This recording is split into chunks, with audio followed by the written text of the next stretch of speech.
Hello. Hi. Welcome. Hey. Where am I? How did we get here? Let me out! You found us. Hello, everyone. Welcome. I need to click away from the chat so I don't have to see myself talk to myself. Welcome to Horizons Unknown.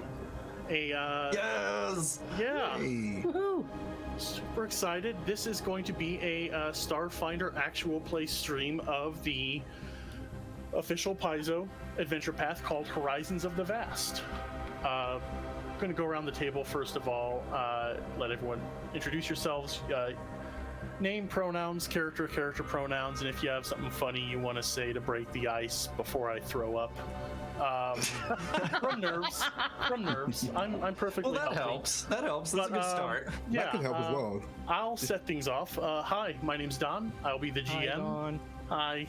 Hi, Don. Hi, Don. You may or may not know me from the homebrew Starfinder podcast called Hexgrid Heroes, which we're using that Twitch channel for finally. Haha, told you. But yeah, I'm super excited to be running this. It's quickly become one of my favorite APs.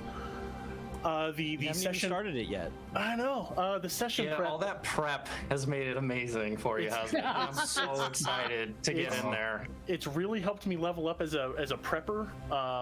Just in my other games, like, oh, I have this number of NPCs that are going to be with you along the way. So I've really stepped things up, and I hope that translates well for you. I hope you all have fun. Fun fact for me, I'm really nervous. So Yeah, you're used to doing just like audio only, huh? I'm used to You're in good hiding company. this and doing. For a lot of us, things. this is our first live thing. Yes, And, a lot of us are absolutely. podcasters, but not Or not. or not. or not. Yeah, some of us make cookies. Yes. So yeah, I'm just going to go down the line as in order of that I see in the chat that I said I was going to look away from, but I lied. Pan, introduce yourself. Hey, I'm Pan. Unfortunately, I haven't got a camera at the moment because I'm unwell and I look like crap. So I'm going to save you guys the hassle by looking at Galatea instead. I'm from the podcast Cosmopunks, as well as a few other ones that are non-Starfinder.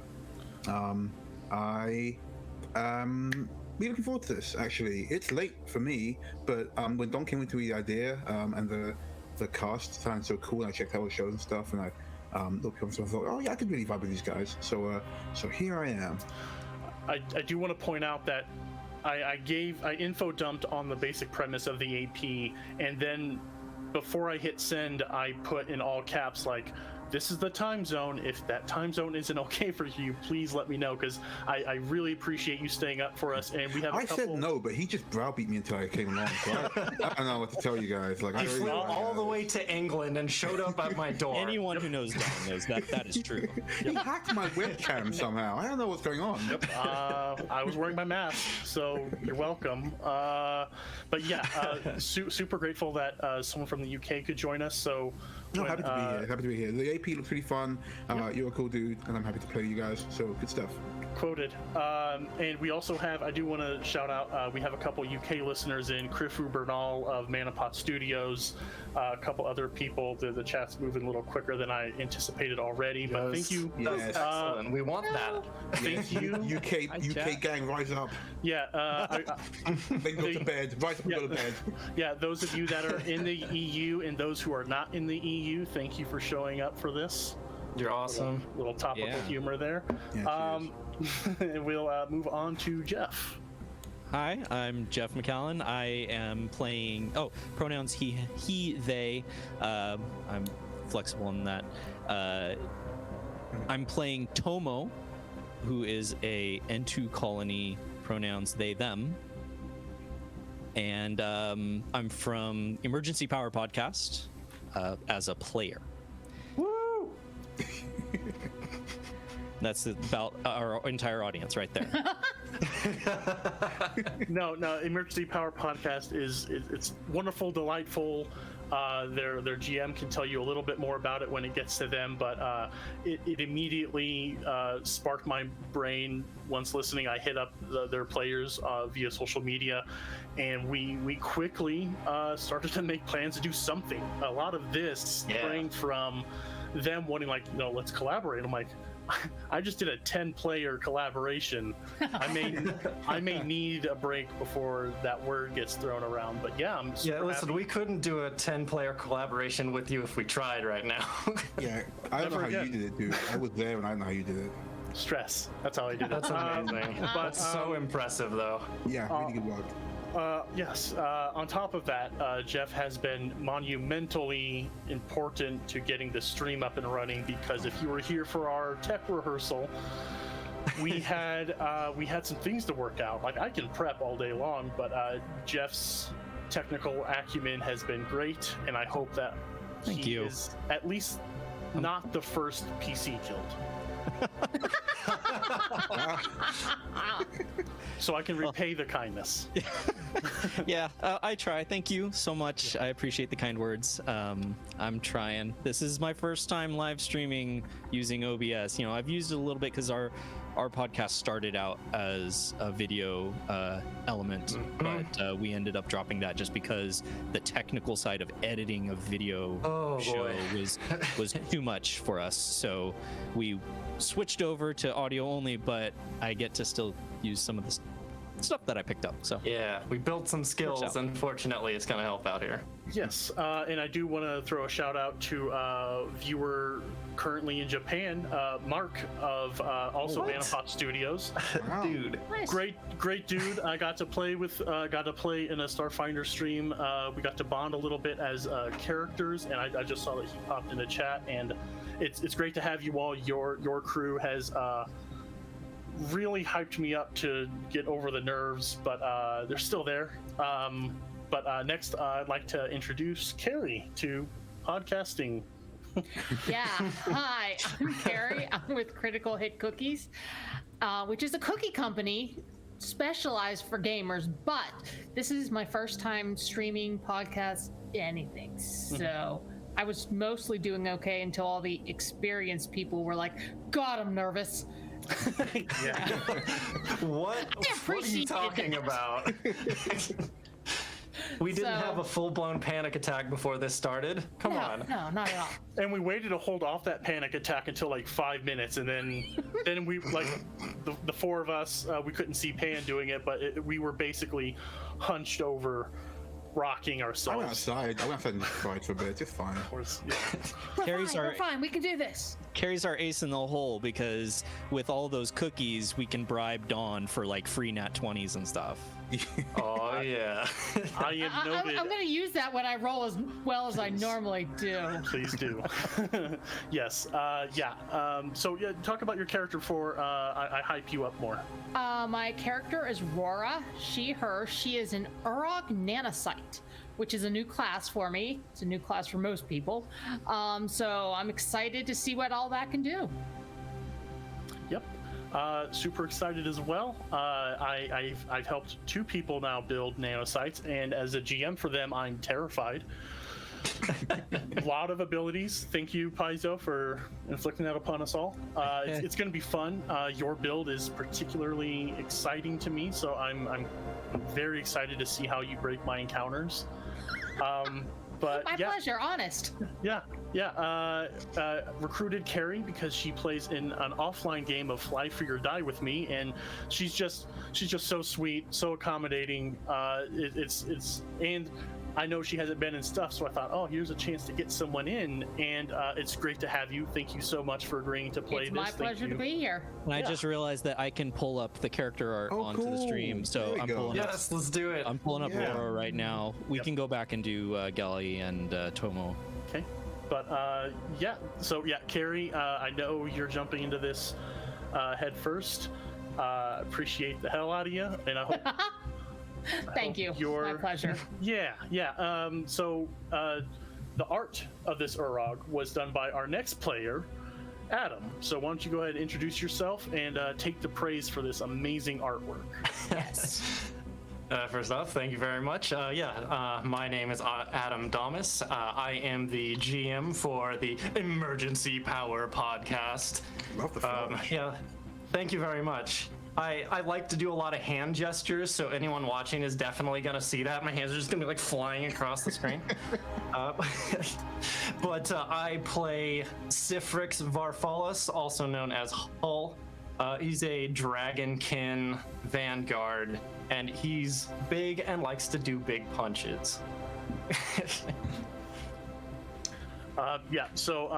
Adam, part of Emergency Power, quickly, our conversations, mine with Jeff, we got a group chat going, really wanted to do something, and I'm like, oh, this is great. Just excited people doing homebrew.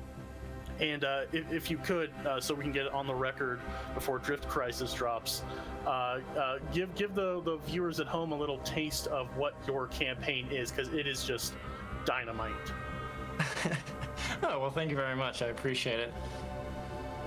Yeah, no, it's kind of funny because, like you said, the book that's kind of coming out soon has a very, very similar premise to something that, our podcast is, which is like, these guys are on a ship, something goes wrong just as they're trying to shift into the drift, and then they wake up on this planet. They've crash landed, the ship is destroyed next to them, so all of them are trying to figure out, like, where are we, what's going on, how did we get here, and I landlocked them a little bit, even though Starfinder's about like this big huge thing, but like they're stuck in the system. They have to figure out what's going on in it, and I've thrown basically everything, including the kitchen sink, at him so far. You can ask Jeff. Like, we were having some. I think. Yeah.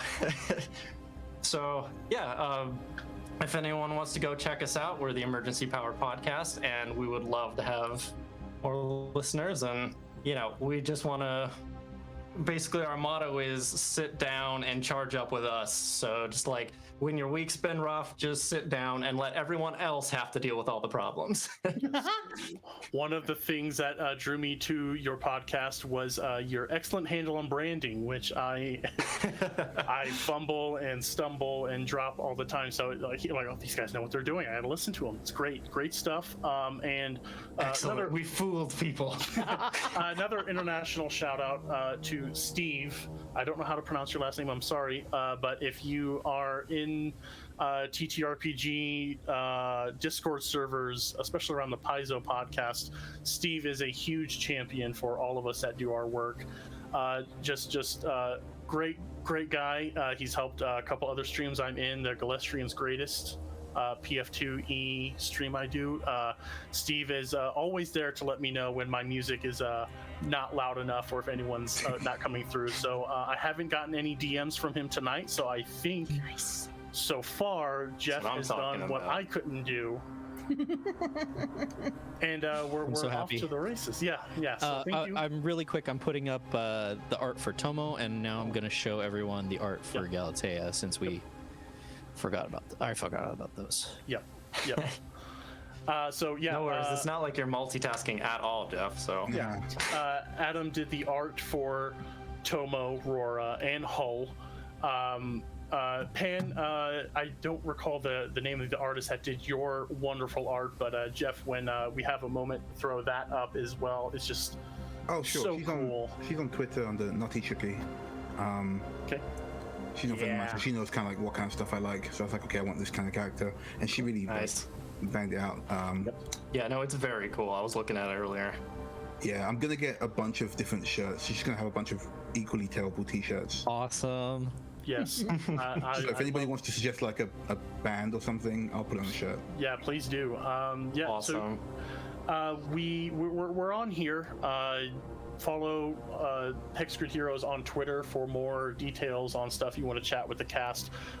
We can post a link to the Hexgrid Heroes Discord server if you want to chat about the show. If you're watching this later and you can't do it live, please pop in, say hi.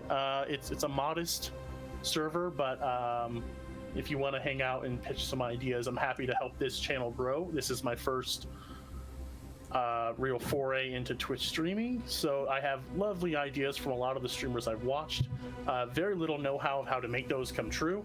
But if you hit me up and are patient with me, we can do it. I do have plans to get some channel point things going on, so some of you can like use points to buy rerolls for them and me.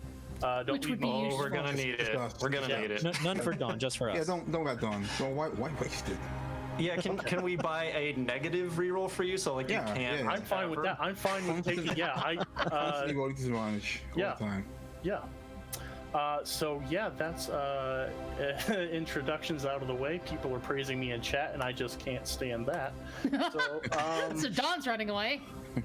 I guess we can. We'll I relay guess- it. Don't worry. Yeah, I guess I could talk a little bit about the adventure before we get into the first scene. And the story goes, a solar system out in the vast was discovered to be uninhabited. As one world in particular was snagged up with, had some scans done of it, Waydana 4, the fourth planet in this system, in a joint effort between the Vescarium and the Pact Worlds Alliance.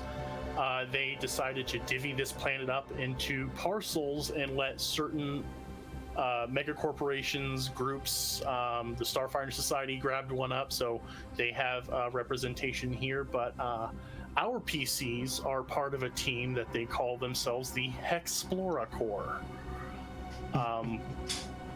Because exploration rules will be used in this. So I guess those of you that don't know, this is going to be a wilderness kind of survival game with some settlement creation, settlement management. It's been marketed as Kingmaker in space, but it's that and a whole lot more. There's going to be some fun exploration rules. There's going to be some weird movement, traveling. It's going to be a lot of fun. There's a lot of new monsters, creatures, and mysteries to unfold on this planet. But the Hexplora Corps, this team was recruited by a silver dragon named Zenalidi of the Dragon Corporation Zenalidi Labs. And actually, I have a little handout because I made a quick thing on Canva. On Ooh. Foundry, so yeah, Fancy. I've used skills here that nope, not that one. Okay, so close. Okay. Oh, look at that. Yeah. Oh. So it's Very very cool. basic. Let's temper the praise, but just simple. Ah. It's a dragon-led Dragon Corp on the planet of Triaxis. Zenalidi recently lost their partner to a draconic disease called hepatostrophy, a form of hepatostrophy, and they are just beside themselves with grief. So when this opportunity came around, Zenalidi Labs put a team together, and I'm going to get the adventure going, so you know how everyone knows everyone. We're going to explore together because this team has 5d6 days of drift travel. Oh my gosh. And we're going to get to that roll together once we get to that, but I want each of 5 of us to roll that d6 so we all share the pain of how long in drift you're traveling to get to this far-off world. This project to populate this planet and settle it is called Project Horizon.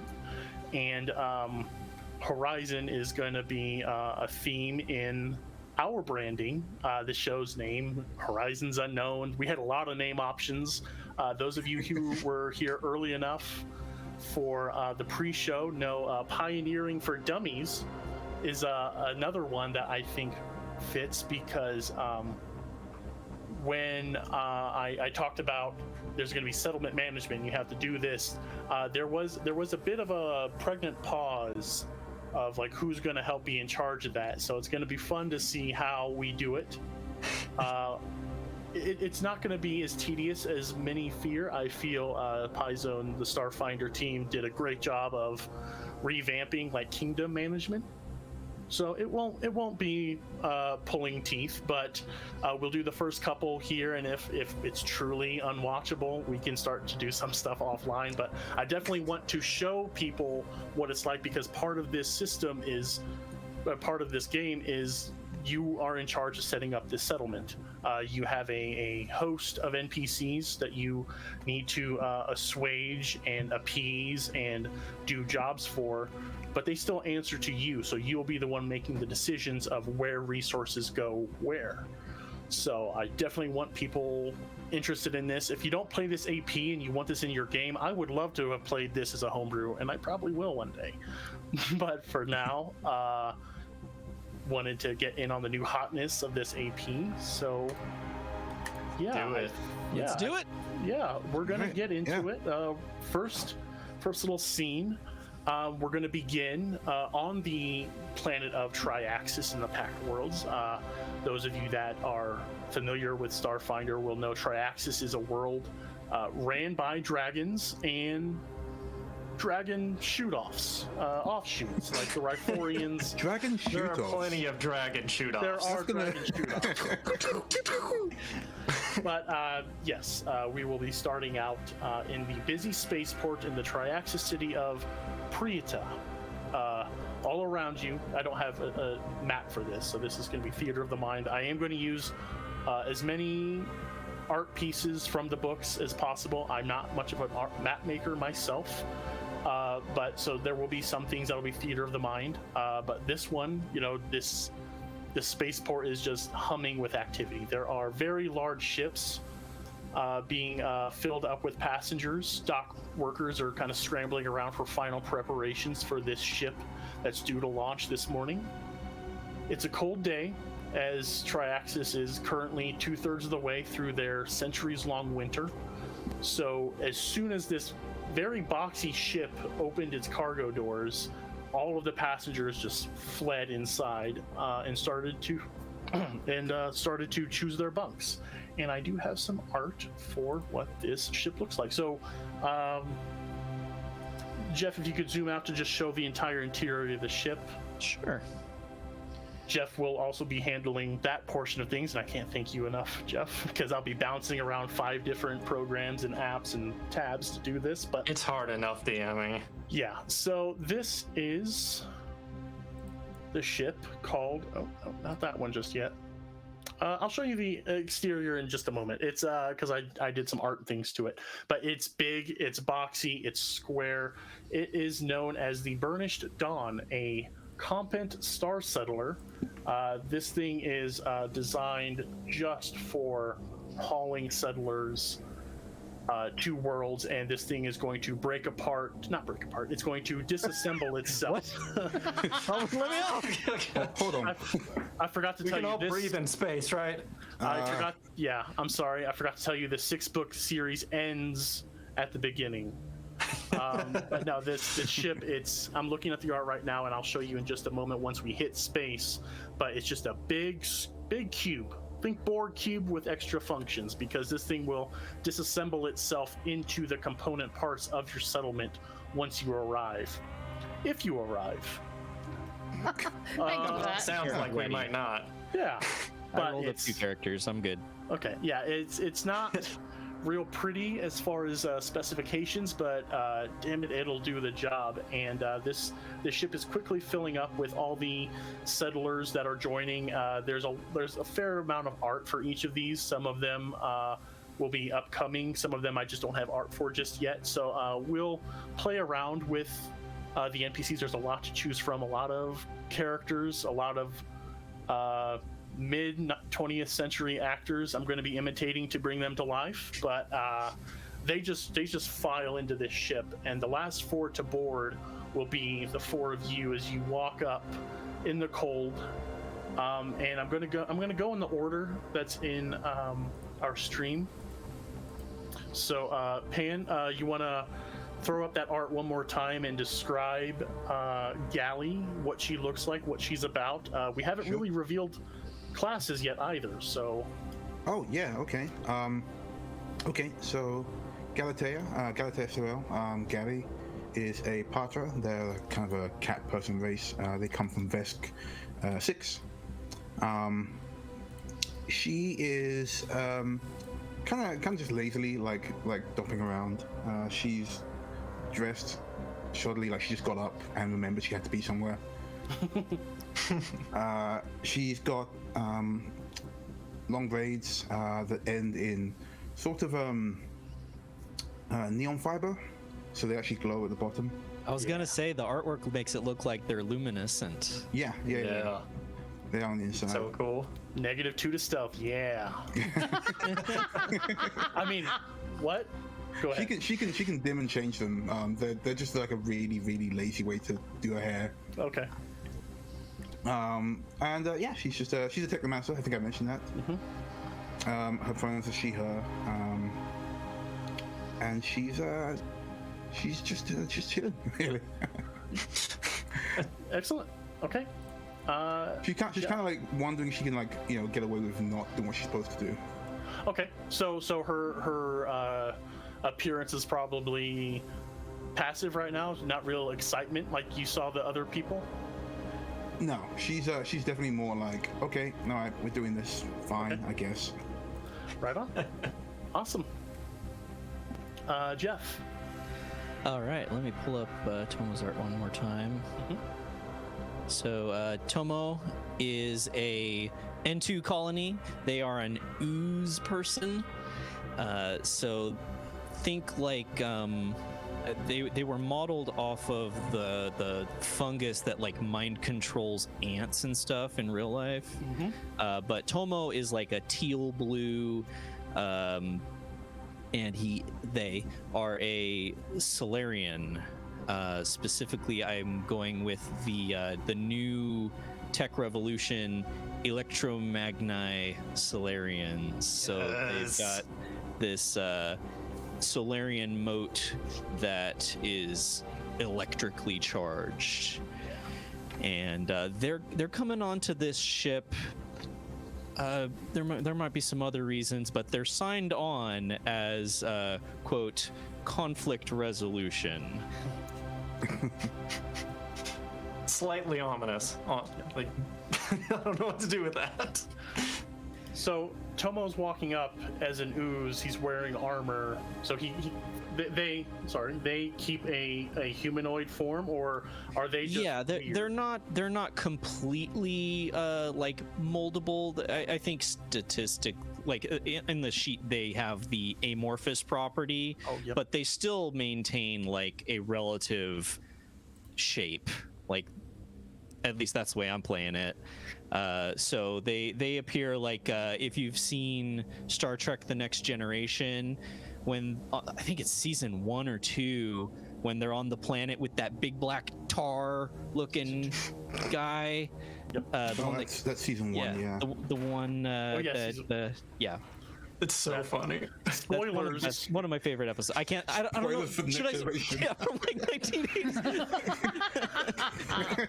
Well, I was just gonna say spoilers. The alien that killed Tasha Yar, and those of you keeping up with current Trek, that monster has been used in the animated series Star Trek Lower Decks. Oh yeah, I saw that. I died. I'm like they are pulling all the stops for this. I'm sorry to interrupt, but just that blew. When we talked about it a couple weeks ago, I'm like, I should have watched that episode again. I'm sure it's aged well. Yeah. So N2 Colony are really cool. Like I was in love with the flavor of them. Like they merge with other non-sapient species in order to essentially uplift them, kind of like we have uplifted bears. Their intent is to like uplift them. So this isn't canon in Starfinder in the Paizo, but head canon that I'm playing with, besides the arm cannon that you see in the art, I appreciate that. That they seek out these races to uplift when they see potential in a species, and so that's like culturally that's what they tend to do is, and I will also point out this won't probably come into effect for many books in the adventure path, but Tomo is seeking a species to uplift themselves. They've never done that before, but when the N2 colony merge in my headcanon, they go from calling themselves like I to us or we. like venom type, like it's a symbiotic relationship. Yeah. And then at that point is when I'm saying that they adopt the gender of whatever they absorb with. So Specimen. Yeah. Gotcha. that's the head canon. That's why they go by they them right now, because they have not yet. I think in my backstory I wrote intertwined is what I called it. That with sounds less another vile than race. the way the bugs do it. No, it's not malicious. It's not malicious. They also feed on thoughts. Definitely not malicious. Just Again, travel not out on malicious. us things. Sure.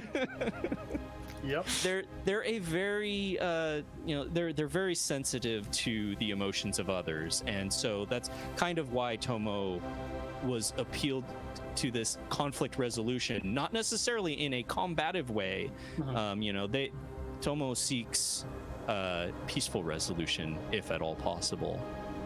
I will also point out, I don't have artwork for this, but Tomo has a pet empathnid. It's a little spider that though they are also known for being emotionally aware, and so they share that in common. Like an they're emotional support Nice. spider thing. It's an emotional support spider, yes. Aw. Their name is Felix, with Aw. 2 E's. Felix. Of course they are. Oh, We just skirted a Oh, copyright you nearly ban, had so me. yep. Twitch only allows 3, so that was going to be our first strike. So good job for switching it up. Excellent. I'm very excited to see how they integrate themselves in this party and with unsuspecting, unlifted sapient species in the future.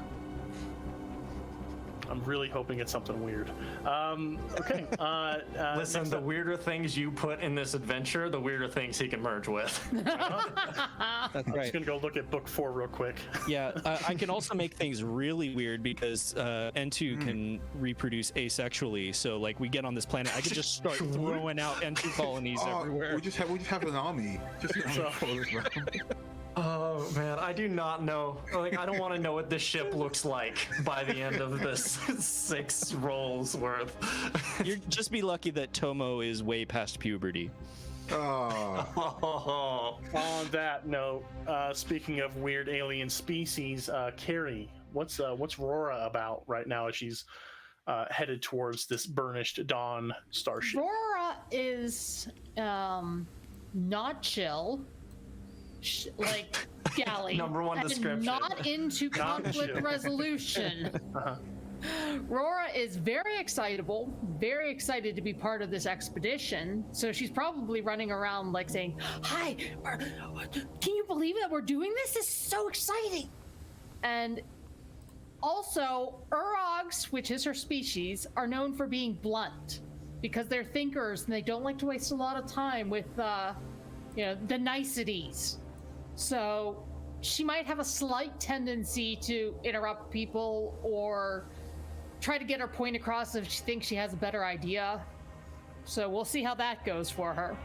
And if you can't tell, her pronouns are she, her. But the alternative that she also has going for her is she's been working for Zenaletti Corporation for a while now, and she's actually a lawyer. So she has a serious side to her that she can do the job. She's just normally a bit excitable about it all.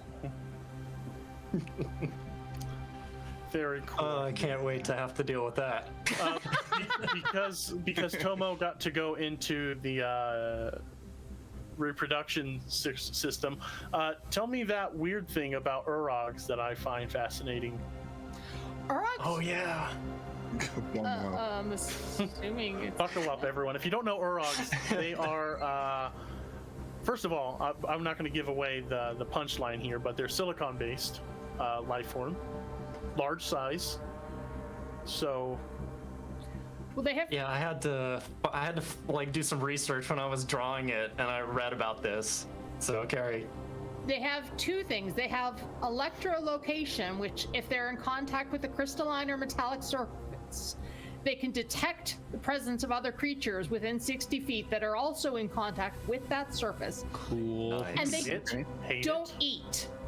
They literally process molecules out of the atmosphere and take in what they need that way. I was gonna, because you said they're silicon based. I was like, do they eat like a bag of microchips? No, Like, no. No, batteries. I don't even need to worry about it. So when we're horribly lost and starving, I'm gonna be good. Yep. You'll be the only one to come back. We'll just be like corpses on the ground, and you'll be like, "Hey guys, I got the info." And I'll take a buggy back with at least one of you. Yeah, I'll make it back to you because I can feed off of Rora's thoughts. So we'll like, Rora will keep me alive. the Tag trauma of losing half the party will keep one of them alive. yeah. And on the road back, so Orogs, they float.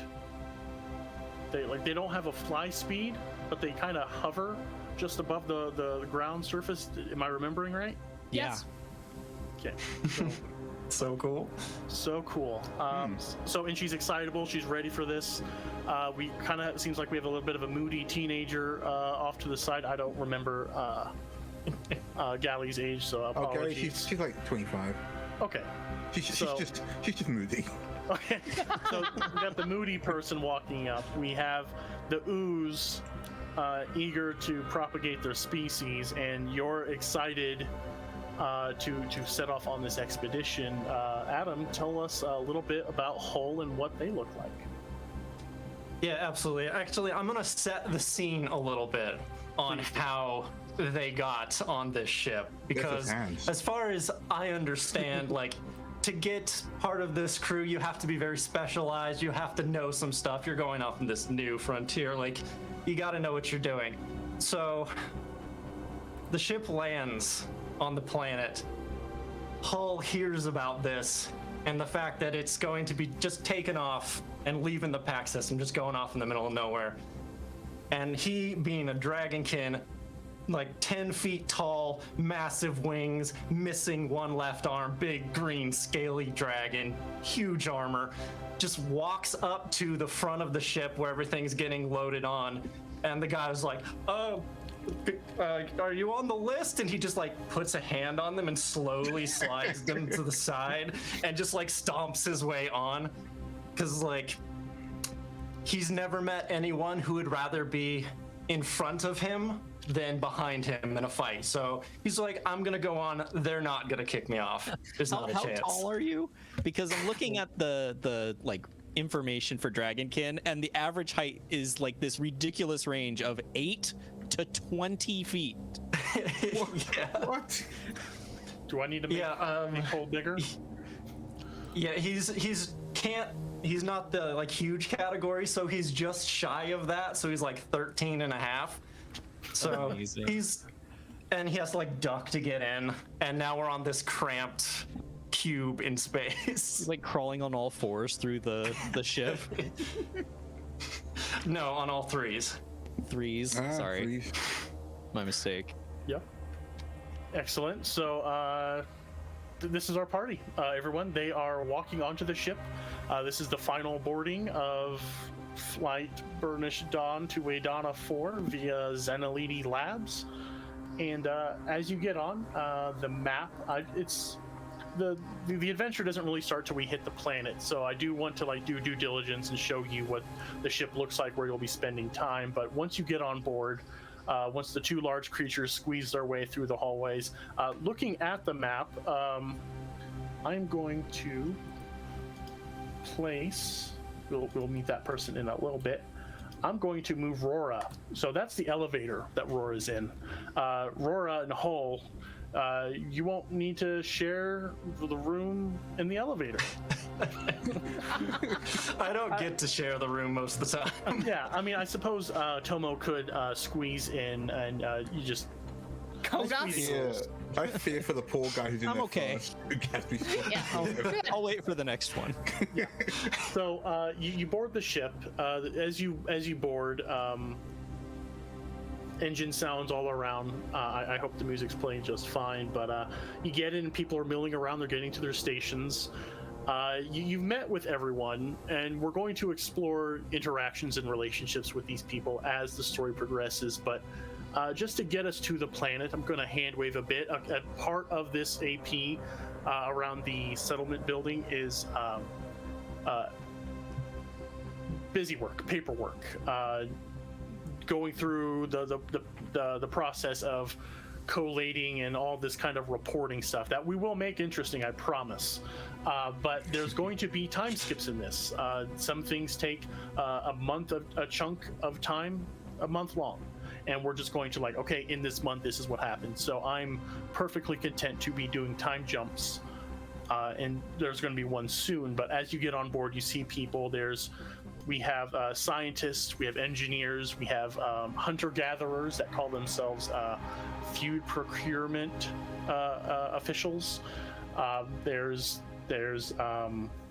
communications officers, security guards. There's just a whole host of people that I think everyone but Hull will at least know on a name basis, since Hull kind of cut the line. But and I'm excited to play that up because all of them know who's in charge of this. And Hull, as you're walking along, you're getting second looks because they met the people in charge and they didn't meet with you per se, but we'll get into that once we get to the planet and in the interim time.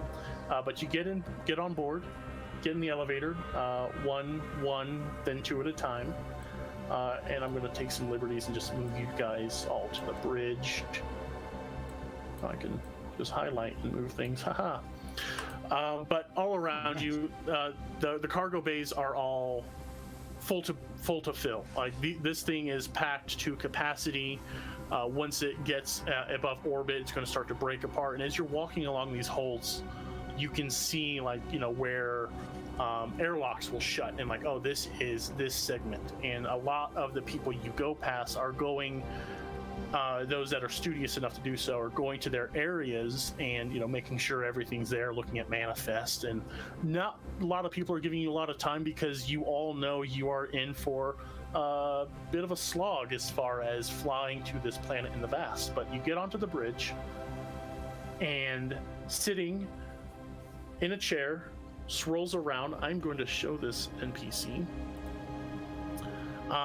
A female Yisoki in business attire, not business casual, business attire. Business formal. Business formal, thank you. Business. She swivels around. She swivels around in her chair. She has her legs crossed. She has very not austere, just she looks like this. I think that more or less explains it all, honestly. I've seen this image before. I'm still like, when I see her. Yep. All props to the art people, the art directors, the artists at Paizo for truly capturing this lovely being's self in just this image. She has this look. Somehow, even though she is an Isoki, she is small. She is looking down her nose at all four of you as you enter the bridge. She stands up. Feet. She just leans back really far. She's looking down at that. She stands up. Yep. She stands up, adjusts her blazer, suit top. I'm not really. Blazer. Thank you. And she just had a very simpering smile and says, my friends, you finally made it to the bridge. We're ready to depart now.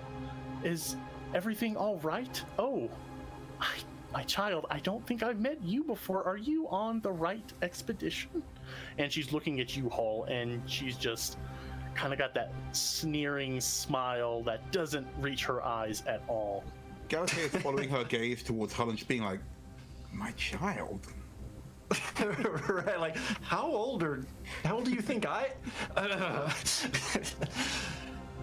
This place is, this is going out of the Pact Worlds, right? Yes, of course. Yes, we are. Then I'm in the right place. Okay. Well... He, crouches down to talk to her.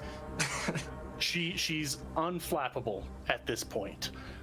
She looks to you, Rora, looks down towards you. I think you're probably about eye level with Tomo, or she's eye level with Tomo, and looks at you, Galatea. Well, last minute changes will make difficulties when it comes to rationing supplies, but Zenilidi knows best. For now. Anyway, I have to see to my room. Balco, the fool, has decided to room me next to the Willow Ants, and I'm changing cabins immediately. And she just kind of shuffles right past you. Just not even shuffle, a click clack of her heels, pounding. It's like shoulder checks people on the way out. Yes, yes. She's wise Those enough. spiky pads. Oh gosh. Yes. How much damage do we take? D4. Yeah, psychic damage. Oh. Who is the manager, and can I warn them that she's coming? You four. Well, you four are the managers. Hold You know what? back- It all makes sense now. right? no. So the bridge is yours. It's empty. There's no one else sitting here.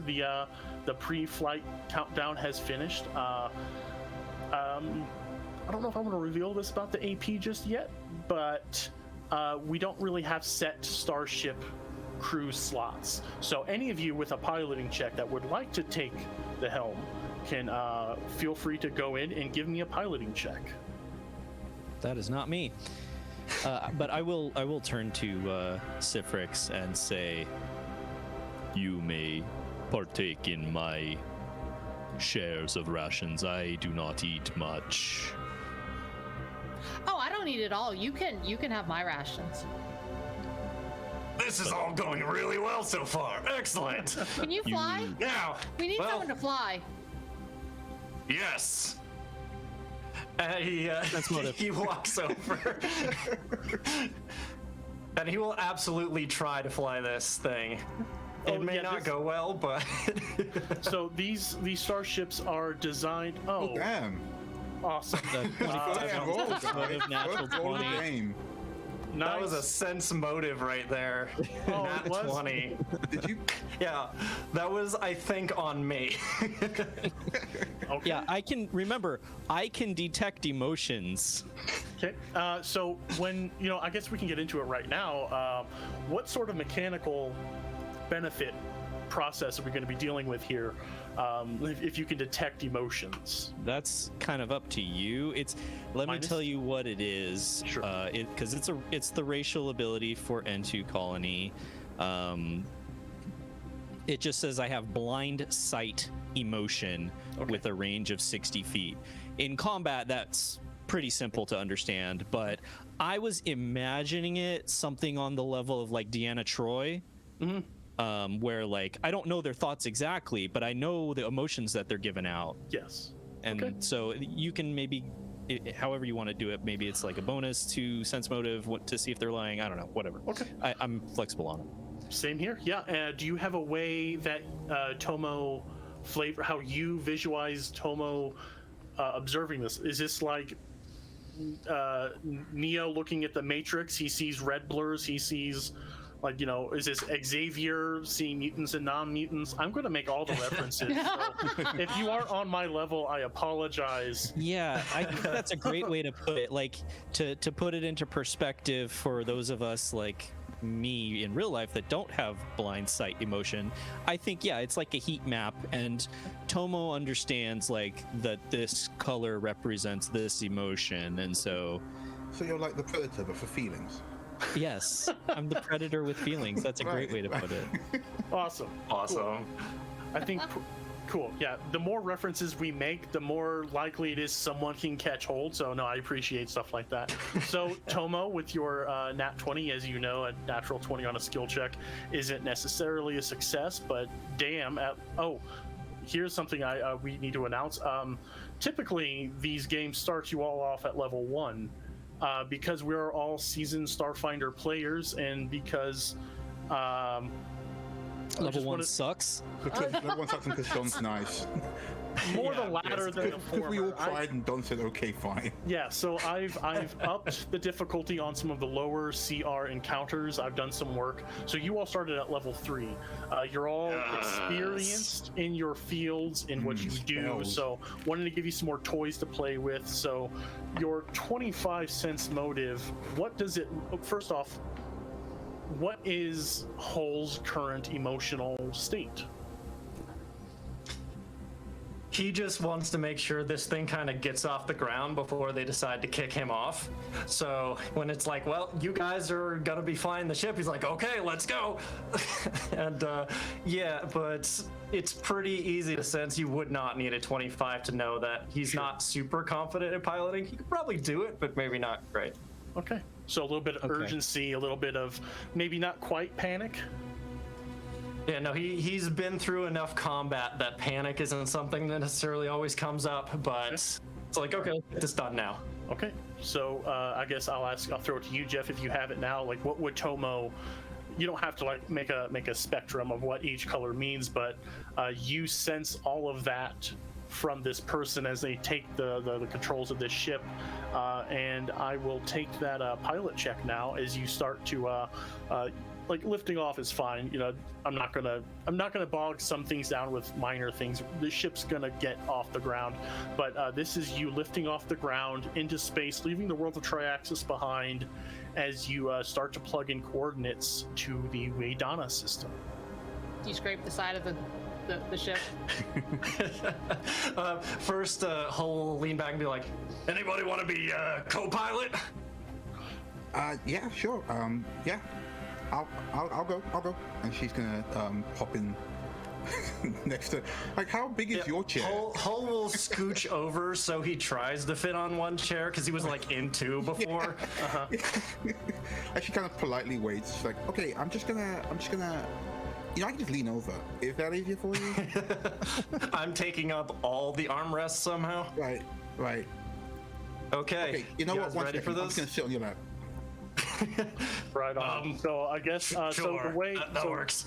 The way you said it, it clearly you're trying to fish for an assist aid check. Yeah. So, Really? Gally, give me that pilot check to see if you assist first, because the assists come before the actual check. Let's see if you help. Here's a question. Sure.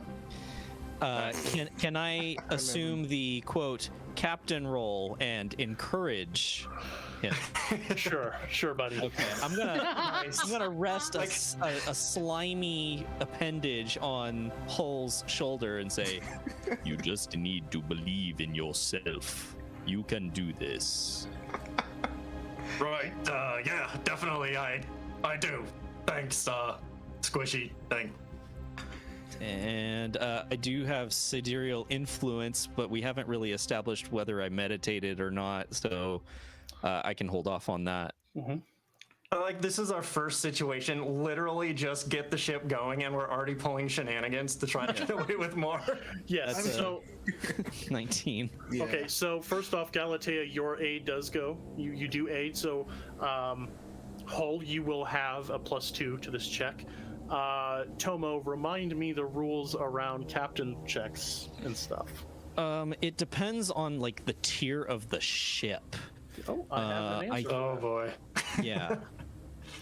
This is a tier 5 starship. Oof. That's going to be a high DC then, I think. Let me check captain actions Is it- real quick. Is it 15 plus 1.5?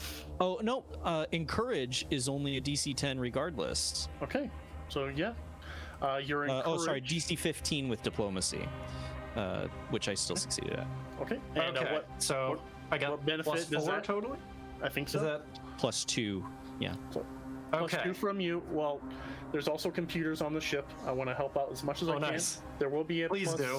Yeah. The computer. You need to is, make me look good as I roll a 2. You'll get you an know? additional +1, so a total +5 to your piloting check to plot a course. Nice. Can't fail, right? Right, guys? Can't fail. Not even Right, the gods can absolutely. slow you down. Oh yeah, for sure. Oh no. That is a grand total with all of that of a 10. Did Hulk get nervous? So I don't think most of you will even be aware that he's not doing so hot. Maybe Galatea, because you're on his lap. Yeah. But and maybe Tomo, depending on Sense a little like, panic. maybe. But yeah. So that's the roll. I can't tell you what that means. Wink. But I'm just gonna pull out You that said note this from was the going to character. end at the beginning, so I got you covered, Don. yep. So I thought you knew what you were doing. I know exactly what I'm doing. This cube is like spinning in the wrong way, and like. You just pushed it to the side. Yeah, no. This was definitely made for people with 2 arms. Hold on. No, not that port. We're going through that port. You're That putting is your the whole exit. hand that over one. all the buttons. It's Okay, so yeah, it takes a bit longer, but eventually you do get the green light to power down the engines, and you're going to shift from the material plane into the drift plane, which is the kind of the background of the ship map is kind of drift-esque. So it's big purple magenta clouds all over. There's seasoned players of Starfinder will know all this and more, but those who may not know, the drift plane is a plane of existence. It's a transitory plane where you enter it from the material plane. You travel a certain number of days depending on how far you're going, where you're going. But for this, because you're leaving the Packed Worlds to a system far beyond mapped known space, this is going to the vast, Horizons of the Vast. So at this point, I'm going to ask all of you wonderful people to roll me a d6, because 5d6 days is how long it'll take you to get there. Yeah, Don, I was going to suggest also that we start using self rolls, because I want to make sure that we announce our rolls for the audience. And if we see each other's rolls, we might react before we know what's going on. Yeah, I just did it right there, so probably a good plan. Okay. So I'm going to switch my rolls to self roll. Okay. Can the audience see the dice on the screen? Not currently. I can fiddle with that for next session, because I would like that. Yeah. What the? Cool. Oh, you got a Right. point roll. Okay. That's very cool. Very like, you put a cool. question mark on the dice, so it's like, Yeah, you don't know nice. what this is. Oh, really? Okay, so I have a 1, a 1, a 6, a 4. Tomo got a 5. Okay. 9, 15, 16. Ooh. It is going to take you 17 days of drift travel. The max obviously being 30, so it's going to take about a little more than average. But that's fine. You have plenty of time, plenty of rations to get you to the planet itself. Unfortunately, this starship is just used to transport people to a place and get you set up. There's no fancy drift drive. I'm not dividing it by 2 or 3. You are, for all intents and purposes, stuck on this ship for 17 days. And the way I flavored it in games is there's a bit of a countdown timer of how long it takes. So I guess if you would like to, we could do a couple extra rolls of, each day we can try and cut it down. But basically, I'm just going to screen wipe us to the planet after we kind of situate you all with what you're doing in these 17 days. So I'm just going to keep going in the same order. Pan, what does Gally do for 17 days on the ship? She's gonna take the time to now that she's she's stuck here, she's gonna take time to actually get to know the people and look around. She's trying to be cool, but she's excited. Okay. She wants to get to know her crew mostly. Okay. So she's gonna be trying to hang out with them. She's a little obnoxious because she's young, so don't know how much they actually want to hang out with her. Okay. Okay, so I will do this though. So we do have some NPC interaction. No, we'll do that on the planet. Let's get to the planet. So, okay, you spend 17 days just socializing. There's plenty, as you look at the beds, there are 27 different NPCs. There are way more than 27 beds. So you could set yourself up in your own bunk. I feel like you being the advisors would have the first pick of this top bridge area, this top floor. But yeah, you spend 17 days, people come and go, people check in with you. There's a lot of excitement around most people of what they want to do. What's the first thing they're going to do? They're kind of talking your ear off at times, and maybe you talk their ear off about any plans you might have that we can explore. But okay, I'm not looking at the thing. Who is next? Jeff, I think. Yeah, so Tomo is gonna spend a lot of time meditating. I'm assuming that Hull doesn't have a designated cabin since they're kind of a stowaway. So Tomo will offer to let Hull share cabin with them. Okay. But you're gonna find that Tomo spends a lot of time in the cabin meditating, and so you'll hear him like in the middle of the like sleeping hours, quietly chanting to themselves. Energy is motion. Resistance is protection. Energy is change. Yeah, he did this for like 2 days, and then like picked up his pillow, and then like went to find a spot in like the cargo bays where you have more room and it might be quiet. Okay. Right on. Okay, so a lot of contemplation, meditation. Very well. I think you're probably given a wide berth, but eventually some people are gonna like poke their head in. So you will, if you have like a downtime activity in mind, I'm not really. You can just kind of roll with it. But yeah, you spend your time mostly to yourself. All right, you're gonna be having to answer to a lot of these people, so maybe this quiet time is necessary for the journey to come. So okay. How about Rora? Rora's gonna spend like maybe the first half or so, or half of each day talking to people, and she knows some of the people because they were also employees, so she's excited, and she's going to be talking about, can you believe that we're doing this adventure? There's so many things that I'm looking forward to. And then the other thing is she's going to be doing like paperwork. She's going to be going over all of the stuff in preparation of landing. Okay. So she's going to like have an idea as to how this is supposed to function when they actually arrive. Excellent. Cool. Yeah, you have plenty of time. Not a lot of people will bother you, except for that Isoki female named Diedrich. I maybe didn't give the name, but Diedrich definitely comes in and not badgers you, but she's definitely trying to micromanage and giving her observations on these things. And you know her as being a very sly person. She's got lots of years with Zeneliti Labs doing this kind of work. So I don't know what sort of rapport you have with her. We can explore that, but definitely for the trip, if she's not badgering her assistant Balco, she's making sure, oh, and another thing, and just, that.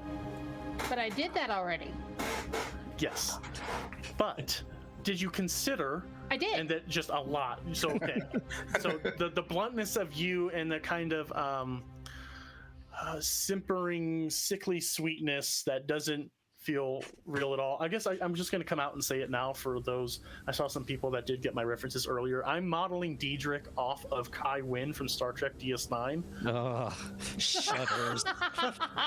So I've been binging it, not just for preparation, but just because like she's such a compelling person, and that I hope I'm conveying it properly, or is as good as I'm going to give you, to be perfectly honest with you. But just that smile that never reaches the eye, that judgment that's always quick, that alternative that you probably already considered, but she's just going to make sure it's heard by everyone so we can work as a team. So that's how you on the plus side, I don't notice the judgment. Okay. Because I'm not paying that much attention to. So I'm just kind of like, yeah, it's done. It's an immovable object in a thingy force. Unstoppable force. Yeah. Excellent. Awesome.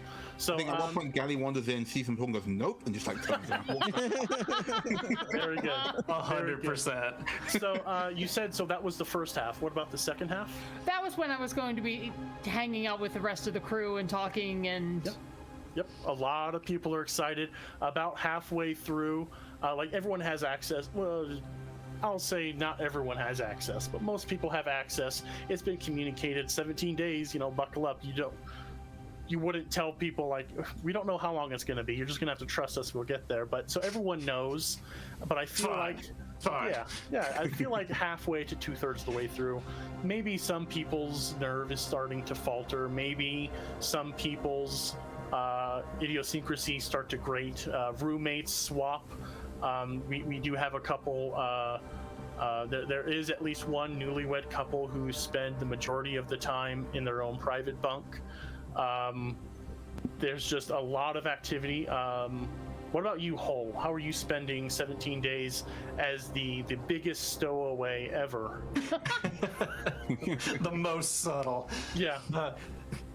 Yeah, so I imagine that for him, a lot of his time would be trying to incredibly subtly figure out where exactly this thing is going and what exactly will be happening there.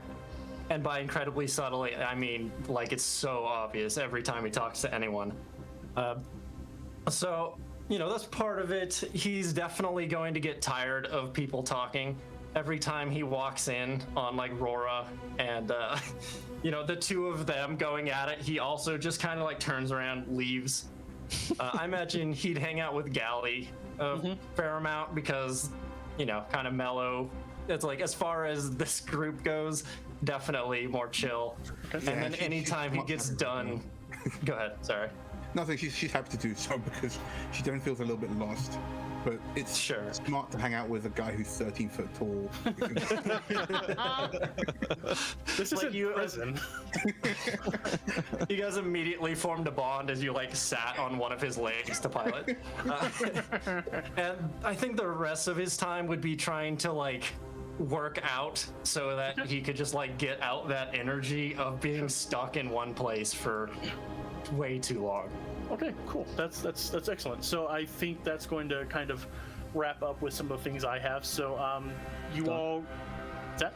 You mentioned like actual downtime activities. Is that... Should I tell you which one I want to do? Because I pulled them up. If you have one that you adamant would absolutely like to do, there's definitely one that I would like to try. So because it is literally meditation. Explore futures. Okay. So I can attempt a mysticism check, focusing on a particular creature. In this case, I'm going to pick Hull because they are the most unknown right now. The wild card. Yeah, and so if the check is 10 plus 1.5 their level. And if I succeed, then for the following day, they can re-roll 1d20 roll. Okay. What? While you do that, Any roll? It just says they can re-roll 1d20 roll during the following day. You can gain this benefit once per day. Holy crap. That's amazing. Yeah. And I'm gonna need it. So I'm going to roll mysticism here. And I think since I didn't use sidereal influence for the other one, since he is meditating, he would have it activated for this. So I'm going to add that. And that's going to be a 20 for that check, which I think succeeds. Nice. DC 15. Yeah. Excellent. So so before we push on, I do want to shout out. I saw one raid, J Station 64. They play in the Manapot Studio streams as well as they play video games. I watched them just to help calm my nerves before this. I was watching them play No Man's Sky, and it's their fault that I'm playing that as well. I've logged far too many hours, but it's helped me. It's just helped, and it's just a great game. It's real fun. J Station 64. I don't know if your name's Jay. I just call him J Station. I just call them J Station. His name's Station. Okay, Station. Yeah. Mr. Station. Mr. Station to Just, you. they also play. I'm just gonna. A lot of what I'm going to do here is like give back to all the people who've helped hype me up, being a podcaster and making this shift. So J Station 64 also streams in. All That Glitters Explodes, a Manapot Studios stream of the Fly Free or Die. Good name. Hey, I checked that out. It's a good show. Yeah, it's great. Mondays at 12:30-ish my time. J Station, you're in chat. Go ahead and throw those out, but definitely check them out. They're great group, great chill group to watch play, and so. Back to the game. You passed with the meditation downtime activity. Can I be watching J Station streams like while we're on this 17-day trip? Just be like, oh yeah. Absolutely. Actually, Gary's probably brought up like a bunch of like playthroughs trying to show how like check out this guy here. He actually does like a really good like it's a speed run. Look, see there, he jumps twice. Huh? How do you jump twice? I have to use my wings in order to get some of that. Well, no, it's in the game. He jumps twice, and then okay, you press B, and then you press B again, but you have to press it really fast. How do I move the character and look around at the same time? These things are too small. Okay, wait 1 second, and she's gonna get out. She's gonna get out a small game console, and then I guess Carl's just gonna crush it though. Do you have enlarge controller as a spell? Tell you what you do have, Galley, is fabricate tech. Oh yeah. And, You could just make an oversized controller. exactly. It's a like novelty controller. like it's just an enlarged version. It's like, you remember when I think Game Boy Advance had that little thing you could like lock it in. Old school Xbox controller. Yeah. Yes, absolutely. Just don't give me the N64 one. That's got like, yeah, it's like the tri-holding thing. Like, Yep. Thanks, Frog. Excellent. Oh, Skeptic Frog is here. He's one of my players in the Hex Grid Heroes. Okay, I'm not going to promote myself the entire. Everyone watching is just really cool, and I really appreciate everyone that's shown up. yeah, love. thanks guys. You're awesome. That's awesome. great. Thanks so much. My nerves aren't at all assuaged, but damn it, it's good to see everyone here and having fun. Yeah, so- no, seeing people chill has actually helped me out quite a bit. Everyone's just Good. like, yeah, everyone's being cool. So thank you guys. Me too. Yeah. And the wine. Yeah. Excellent. You can't see it, but there's just 4 empty wine bottles behind Pam. Secret weapons. So, Tomo, you did this meditation. Would Whole feel, and you guys, and I'm free to like interpret things and kind of, I'm playing a little more by the rules than I typically do in games because I want to play this game and not just homebrew my own crap. But like, if we want to flavor things a certain way, like, would Whole feel this ability within him? I think I'm gonna be like Obi-Wan on this, and just like at the moment that the roll comes in, Hull is gonna hear like, trust in the currents. What? My console. I will absolutely use it to try to win at video games. Excellent. So yeah, did anyone else have anything like downtime? I didn't want to like throw more things at you, but that was such a good moment. I did want to showcase that. If anyone, Does anyone need the list? I have it up. we I can just shout 'em push. Yeah, I'm just gonna. I push think on I'm good this. for now. Yeah, Yeah. I'm Yeah. fine. So the 17 days pass. You all get to know each other a little more, and I'm going to let people talk and stuff. But I wanted to get us into the adventure, but I didn't want to just like screen wipe us. Well, there's gonna be screen wipes, but like this is key to it because this is going to be what constitutes your camp. But after 17 days, the countdown timer goes. People's tempers start to flare. I think before the last day or so, they start like egging people on, like, can we cut this down any quicker and stuff. But eventually the timer does go down. The little ding around all the ship or something, I don't know, but Hull And that makes immediately sense. stands We're up from what he's basically in a- doing, be like, we're done. We're basically in a flying microwave, so it makes sense that it would ding. yeah.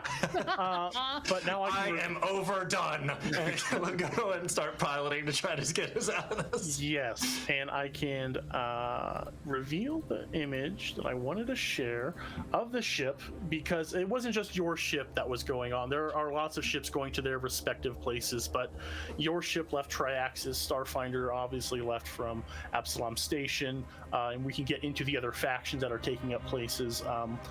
You're not going to have a lot of neighbors per se, but there are people who did set off and have plots of land near-ish you, and we're going to explore that just as much as you're going to explore the world and your own settlement. But showing an image now of your ship, the Burnished Dawn, flanked by a small squadron of Triaxian fighter starships, kind of providing escort. They won't be joining you, but the understanding is, you're left with this escort, and here that is. That's the thing. We are just a toaster flying through space. Yes. It's that Windows screensaver. Yes. Yeah, the ship's just gonna start bouncing around and go off the corners. Never Yeah. hits exactly in the corner though. Yep. Yep. No. This is, except for the god awful stars that I did, this is your ship's art with the art for the planet of Waydana. Beautiful green land masses, big, expansive water features, lots of cloud cover. You have arrived, and now I have to actually look at notes. What? Yeah. All right, I'm gonna try not to put it down in the water. Where do we want to go? The not the water? Just like Should I aim for the green thing? no, those are trees. Those are trees. Right. Right. No, not many on Triaxis. Anyways, Okay, just there. It's like a big flat land. right there. Green Right, yeah. As you are doing this, Hull, not quite going to move you in maps yet, but an NPC who the three of you know pretty well already is one named Arizand Shire, a human, and I'm going to show their art. Arizand Shire. Yes, Arizand Shire. Sound like they should be a halfling. Yeah, I thought that too. Maybe a The missed Shire opportunity. folk. Yeah, but this is the fella on the cover. I have a better picture of the cover art. That's what I called that one. This man shows up, and Jeff, if you could position the art so it's optimal, if you don't mind. Yep. This human walks in. They're wearing kind of a maybe inspired by April O'Neil from the 80s TMNT cartoon. Maybe not, but that's the first vibe I got. They walk in and they have a mobility aid in one arm. They walk up, they're just covered in cybernetic techie stuff. Those of you that are supposed to be here know this as Arizand Shire. They're going to be kind of the liaison between you and Zeneliti Labs. They walk up, little goggles on the face, and I have to do my first voice, so everyone prepare. Let's go. Yeah, I'm hype. Let's do this. Below you is the land chartered for you to settle on. Scans show that a rainstorm recently swept through this area, so as you're kind of like, this is you as the ship is descending into the atmosphere, you see your area kind of coming up beneath you, and I will show that art in just a moment. But before that, Arizand Shire, your patron's advisor, walks into the bridge and kind of taps their mobility aid against the door. It's a great place for our new home, isn't it? I've just correlated the local survey data to find the best sites for our initial settlement. There are 3, actually, and you being the advisors, and like you just catch the briefest flicker of eyes at Hull. The final choice will be yours. The young man pulls out a rough overland map, which I lean have. over to Hull and I say, just pick whichever one you think you can land on. No, I got this. The ship's coming in like kind of sideways. And I think I might actually have to move you maps, because when I prepped this part, this is going to be the hex map that you are all exploring on. So I'm going to move you to that map. Ooh. Yeah, I'm excited. I'm ready. to Oh find man. it. There are so many. We've been different stuck on the ship for 17 days. Get me off. Yes. How I've broken my console 5 times. I had to keep repairing it. Yeah, Yes. We don't. Thank currently goodness have you're so vision. good at it. Right. Yeah, we're Yep. black screen currently. We have no Yep. token. on the Yep. When I made this map, I didn't know that rule, so I'm going to just plop each of you on. Just so. Oh, God. You're too We're big. huge. This planet is so much smaller than they said in the. I'm sorry, I landed us on the wrong planet. This is a moon. This is a small moon. Really small move. Okay, how's that, everyone? I apologize. Yeah, my you can also make us invisible. We'll still have vision though, so you just will we? right click on us and click the little hooded figure, and we can turn invisible. Okay. Oh, nice. It's not really letting me do that at this time. So just Okay. This is the map. This is my first game using Foundry, and my skills have drastically improved since starting. So this is the site below you as you're descending. Arizan Shire brings up the overland map, and 3 glowing circles in hexes notate the options for best. The scans have determined these would be the best places to set up your initial settlement. So I have a little bit more flavor text to give you, but so you all can see that. Great place for a home, isn't it? I mean, it's flat. Yeah. Gorgeous. Well, it's flat here, of course, but it gets bigger in the mountains, and that's one of the options. But this one here, and he points to the furthest north one, at the forest edge. This one's got lots of timber and game, but no easy access to minerals. This lakeshore site down here has access to fish and minerals in the lake's banks. Lake's banks, that's a choice. But That sounds like a golf course. writing that down. But it's far from timber. This mountain pass far over here in the west is close to several mining deposits, but could be short on game. But everyone's kind of eager to land and start offloading. Where will it be?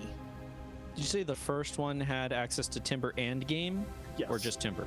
But Timber no, and game. So Minerals. yeah. So this is the option. So before I push on, I should shout out Paizo, of course, for making this, Ron Lundeen for writing this, and Jason Keeley and the rest of the Star Chamber and all those involved with making it. So if I take little shots at Lakes Banks, that's not a direct attack. It's just the way it rolls off my tongue. This is a fantastically written adventure, and I'm a clown. Don't worry, Don. If anyone has to say, I am sure directly it's fine. attacking the lake tanks. Um, I'm gonna be attacking it with that golf club, baby. What do you do about it? So, the one to the northeasternmost, the one in the forest itself. How do I do a Northwest. little ping? Hold Whoa, X. jeez. Whoa, holy crap. That's Terrifying. There we go. That one. That one is. This one will be forest. It will have access to timber all around you and plenty of game for gathering food. I'm gonna give some information and some stuff you're just gonna have to figure out. But in choosing, your characters would know. Yes, it's right there by the timber in the game, and mechanically that means when you develop an adjacent hex as something else, that type will be without needing to purchase any with any cost. So with the forest one here, Can I just ask real quick as well? How large is each hex? Like how much? good question. Yes. So the plot that you have entirely is about 10,000 square miles. Each hex is 12 miles across, and where you place your settlement, it's not going to take up the entire 12 miles. What I'm going to do is ask you in relation to are you closer to the edge of the forest here, or are you closer to the lake in another one, or are you closer to the foothills of the mountain or further away, kind of thing. We're going to be a little nebulous about it to make it pop, but the way hexploration rules work we'll get into. But for now, there would be a landing spot. It's not full forest, but you would be able to readily clear some timber for construction. These ships, these components of the ship are going to be used for the base operations, different labs. It will be up to you and the other settlers to make homes and construct other buildings. So there's give and take on each of the hexes. So access to forest edge, if you choose that, you will if you want to establish a resource node, and resource nodes will be next to a forest. Resource node would be a lumber mill. Mines would be you can set up a mine there. Resource nodes are going to be used for this. So the forest one will be you get access to that for free. Free. You won't use resource points to do it. Right. The one to the furthest east, that's the lakeshore site. I guess I can.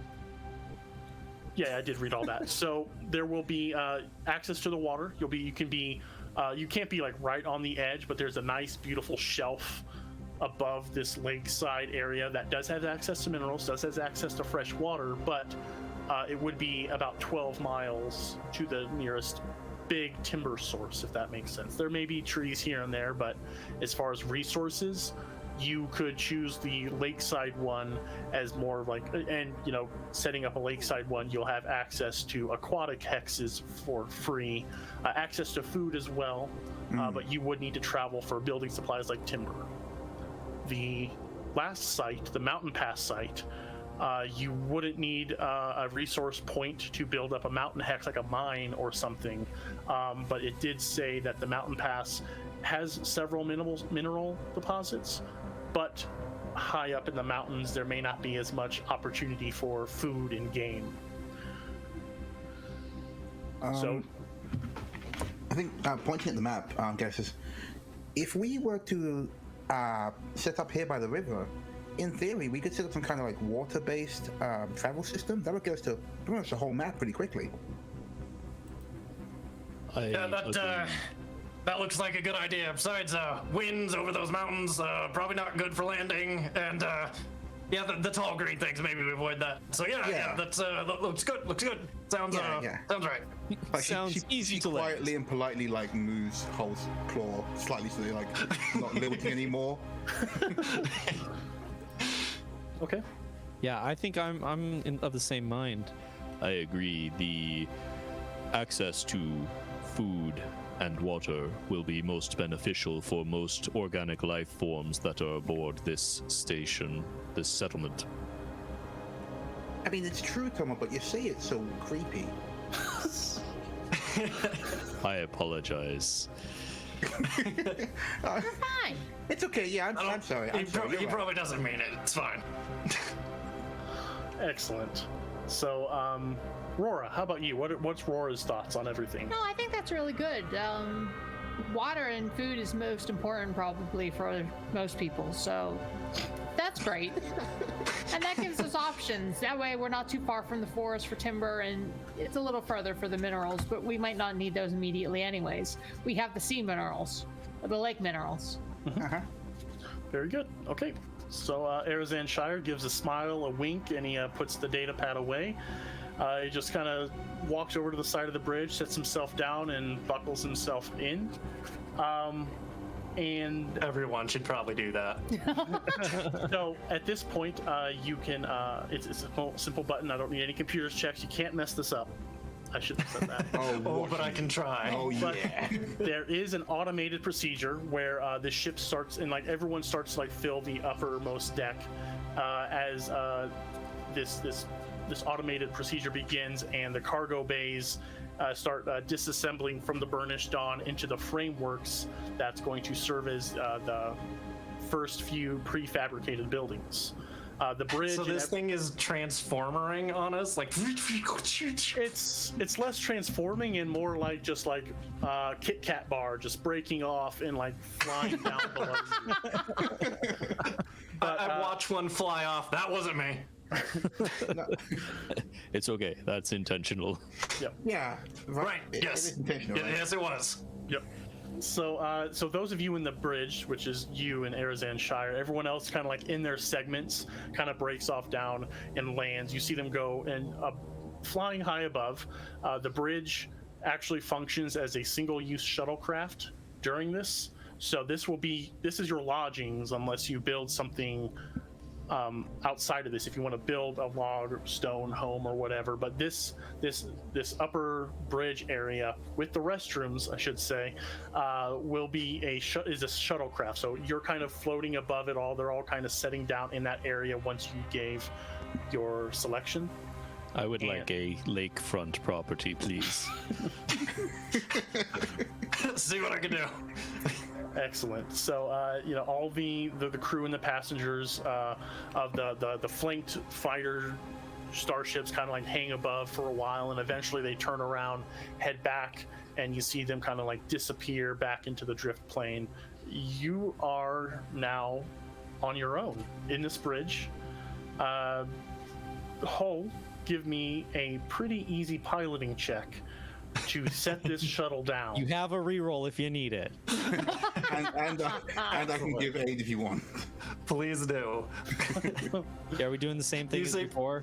Yeah. It's pretty easy. So- We'll see. Nobody wants to tell how not to pilot, but they're also like, oh, if you press that button, maybe we'll land. Maybe a potential title for this series could have been Horizons Unknown, Hedging Our Bets. It's So probably go for the best. Yeah, go ahead and give me that aid check, Galley. 19. Okay, smashed it. Nice. Now, encourage. No encouraging this time. Sorry. Okay, no worries, no worries. Listen, you're encouraging me with your presence, which equates to that reroll. All right. So, will the 10 suffice? I'm nothing if not consistent. it- And I'm afraid to do the reroll because it might be worse. What is your piloting, out of curiosity? +1. Okay. All right. So is that a 10 with the aid included? That is a total of a 10, yes. Okay. It's a little rocky, actually, believe it or not. But as you're What flying down, are like you doing? the flight, I get on the intercom. Everyone, please remain calm as we depart. Winds are picking up real bad right now. Everybody hang on. The fasten no seatbelt sign comes on. anyone near a scanner can see that it is a still summer afternoon. You could be We're the perfect. experiencing some turbulence. You are Not windy at all. Yeah, the weather's fine. you are rocketing down, and you see like Got this, I got this. as you get closer, you start to see the other components of this starship. Like,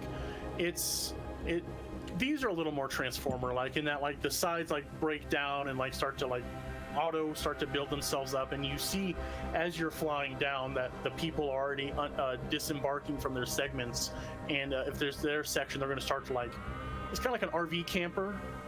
Prefabricated buildings, like they need to assist a little bit, but largely it's so you see this as you're rocketing down, and when you touch down with a little jarring crunch.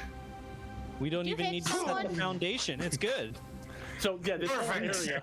I flattened the area, so Yep. we'll be perfect. Yep. The way you set down is if you're looking out the cockpit view window, you see the glittering lake before you. You land. This whole area is kind of on a large, stable shelf, and that's part of the reason the scans dictated this would be a good spot. Wink.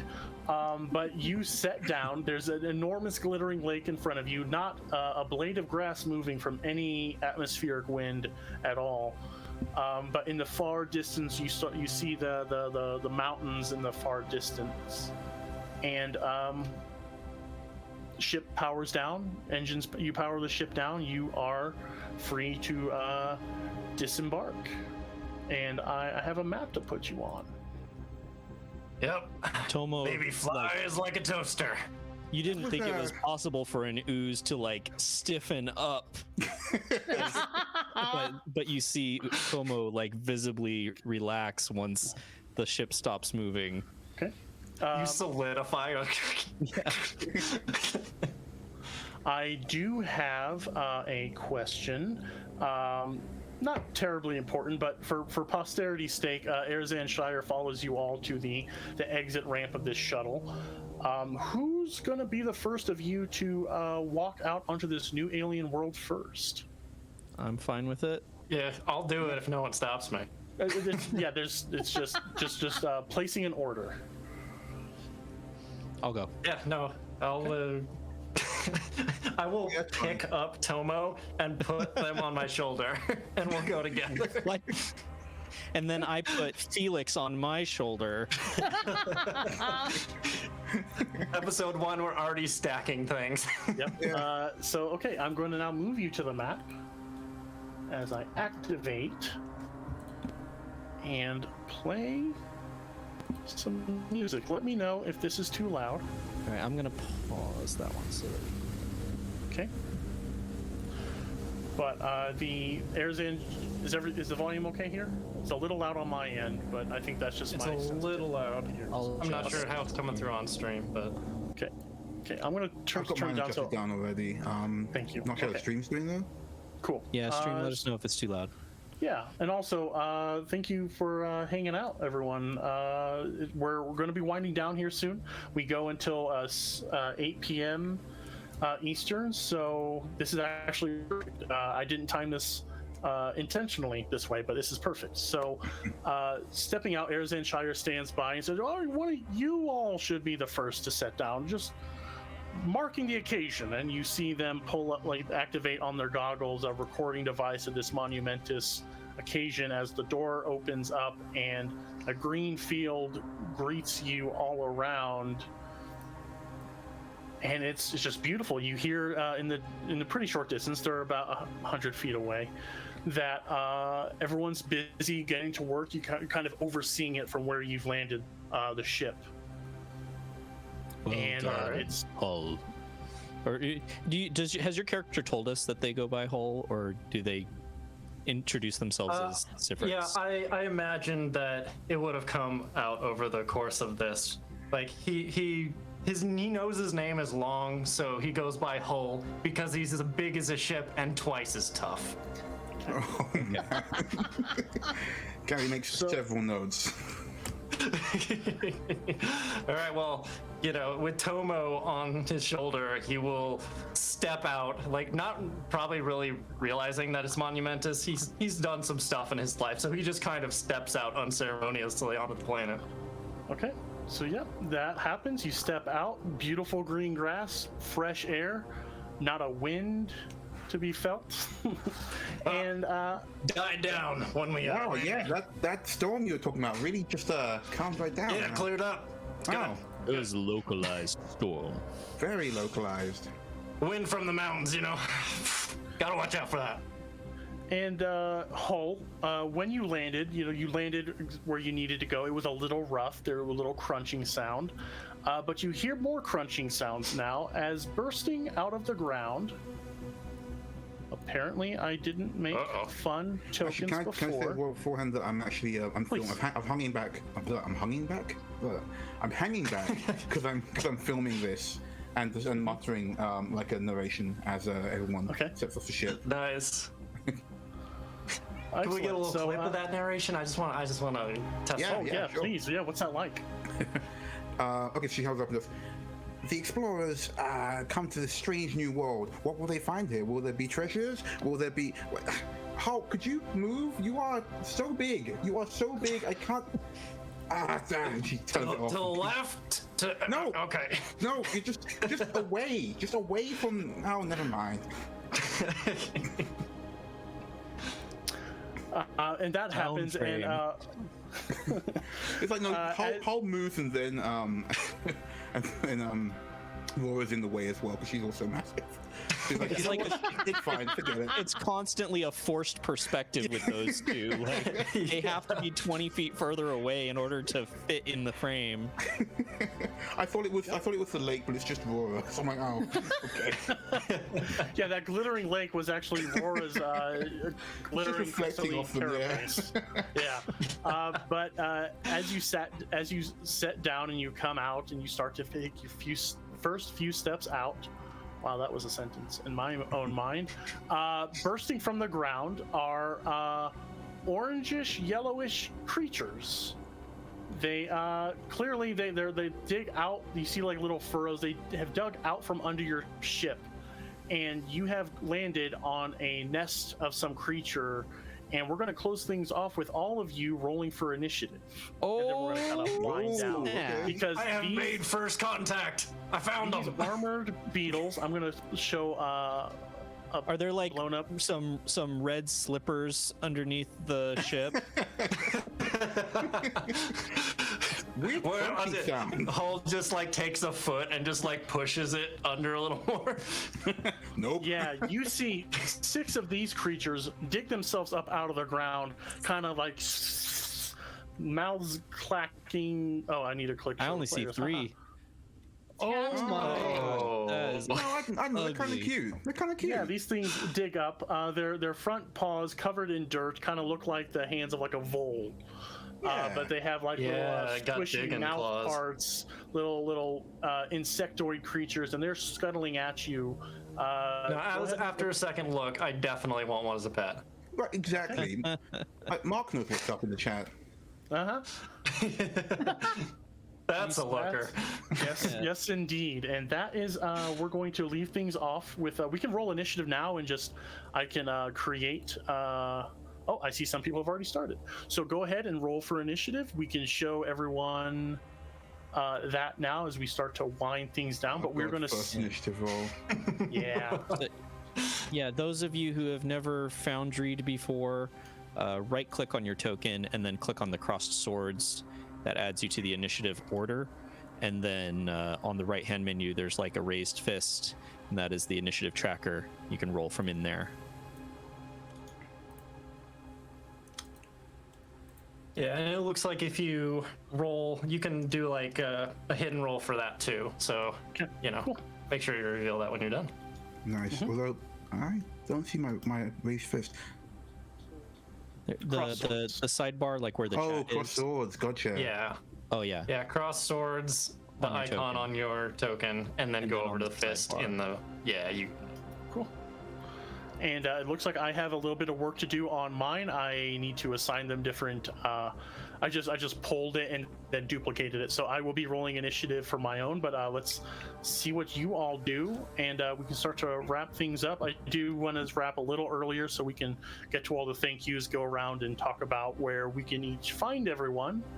And thank you all again for viewing us. I've had a blast. The nerves went away about 6.5 seconds ago. Just in time. Nailed it. The second you announced that there was going to be combat, then it was gone. It's like, I know how to kill people.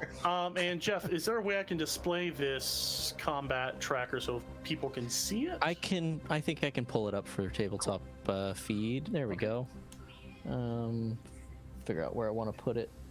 Over there looks good. Yeah, I do see in chat that some people are giving helpful tips on Foundry. I am learning, but I've never used this before, actually. I've been using Roll20. This is nice. yeah, it's very nice. A lot of fun Yeah, it's features. very customizable. Foundry, if you want to sponsor us, hit us up. Yes, Foundry, come on. Absolutely. Yeah, come on, Fonz. Yeah, why not? I know at least one Foundry maker is in the chat right now. They Oh, got no way. I love Foundry, Oh, guys. It's just, no, that's wishful thinking, Don. Right on. Excellent. So this is where we're going to head off. Next session, we're going to pick up with initiative. This fight, as you just get to the planet, the first thing you have to do, and this scene kind of fades out. Kind of like cuts to black with these creatures leaping out from the ground, and in the distance, someone shouts, "Gross bugs!" And wow, rude. that's kind of where we're gonna end things. So go around the Right. table. I'll do myself last, but Jeff, Yeah. hit us up. Where can we find you? Yeah, so you can find myself and Adam at emergencypowernetwork.com or on Twitter at emergencypwrpod. Cool. Did I do it in the wrong order? Yeah, I should have done Pan first. Pan, how about you? Oh, sure. You can find me on Twitter at Stellar Encore.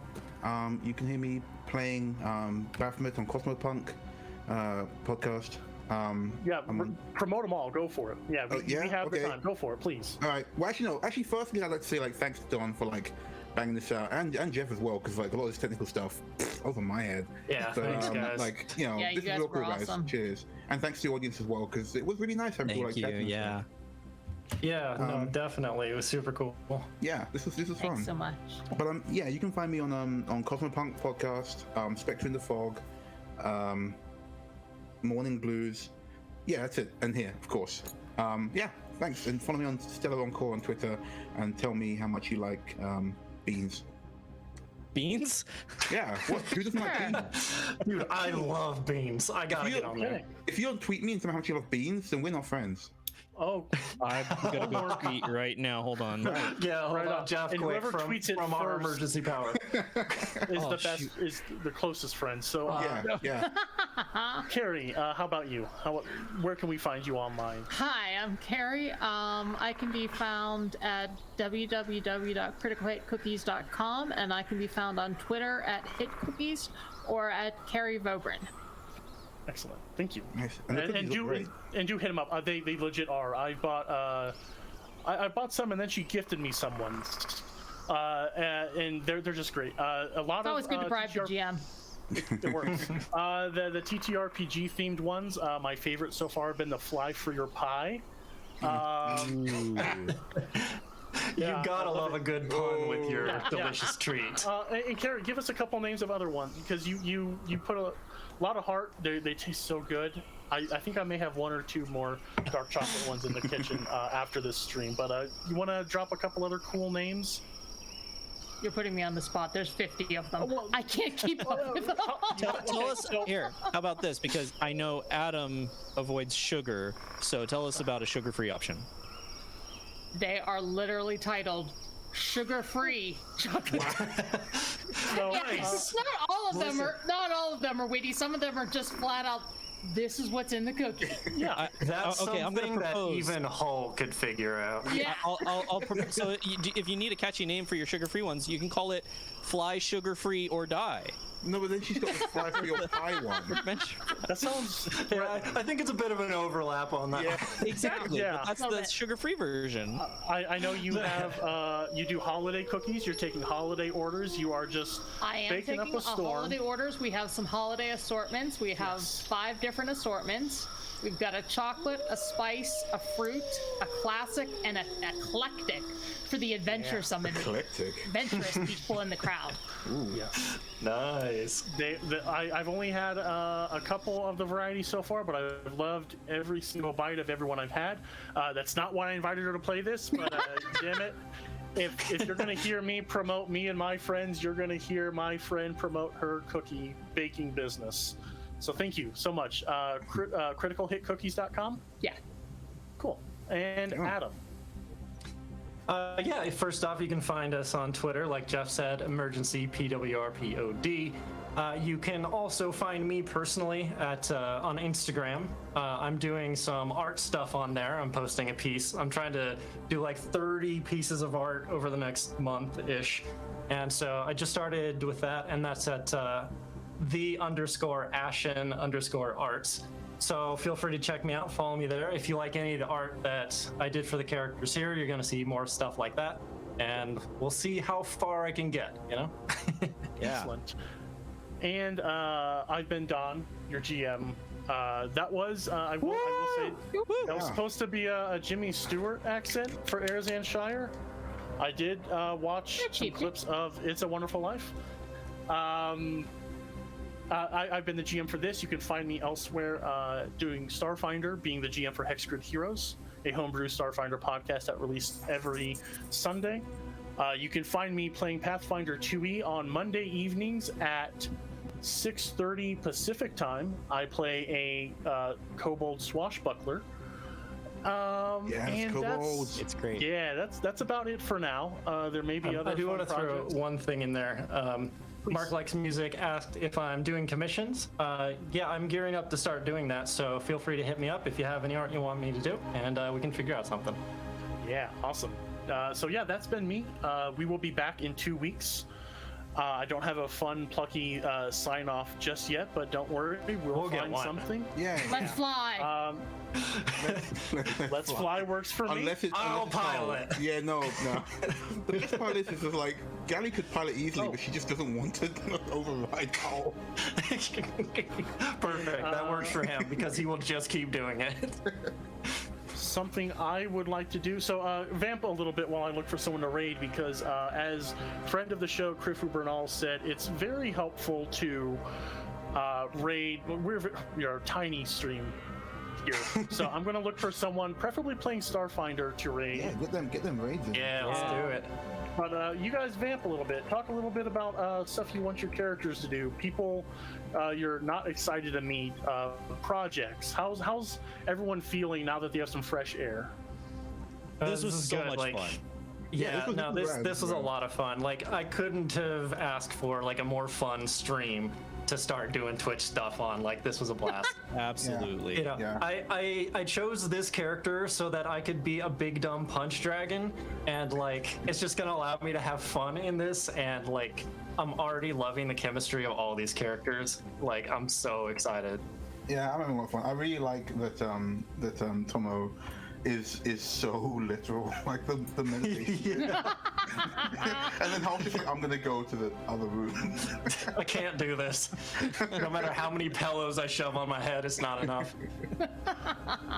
Their voice is so deep too; it just carries Yeah, through so- everything. Do the voice You again. can't- Do the voice again. The longer the trip goes, the more it clears out around you. Is this kind of like a George Takei inspired by any chance? Because I'm getting some of those vibes. Maybe. Maybe not. Yeah, no. I like that Raw is like ready to take on like the administrative stuff because Without Galatae is knowing definitely it. so not. excited. Mark likes Yeah, music, but like says, you're totally gonna learn "Why?" it.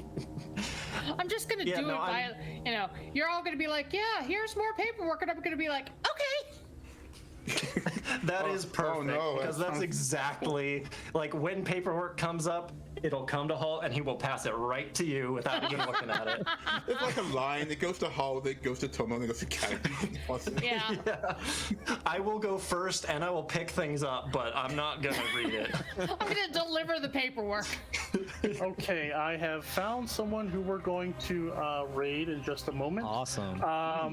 But I do want to thank everyone for showing up. Thank you for Thank you. taking a George Takei voice because I was going to use it for Were you something, gonna but use it? I like. Well, I was having a conversation with Pan actually about dwarves and how they don't need to be Scottish all the time, and I'm like, what voices can I kind of do? And George Takei was high up there, but I like yours much better, and I think mine would just feel flat in comparison. So that dwarven NPC will have a name that you'll meet maybe next time.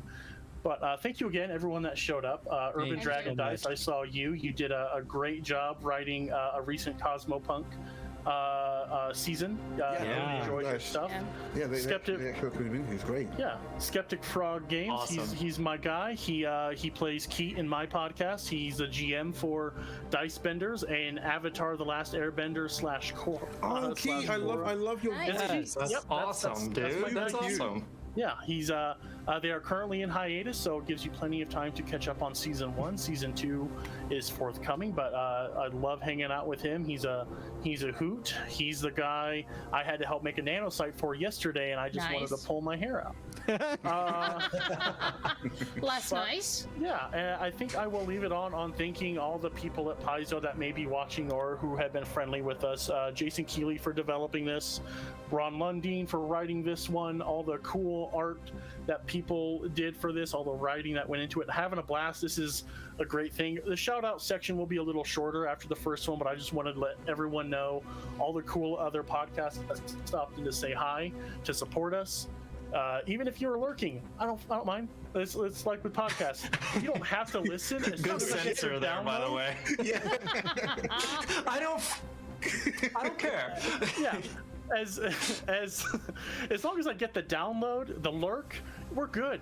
That's all I need from anyone. You know what though, all you lurkers, so we do appreciate it because Yes. numbers going up looks nice and we feel better. Yes, and I know we have a lot Yeah. of people overseas who this is the middle of the night for, or the next day for. Yeah, thank so you, Mark. thank you for sticking with us for That that. was That's so awesome. cool.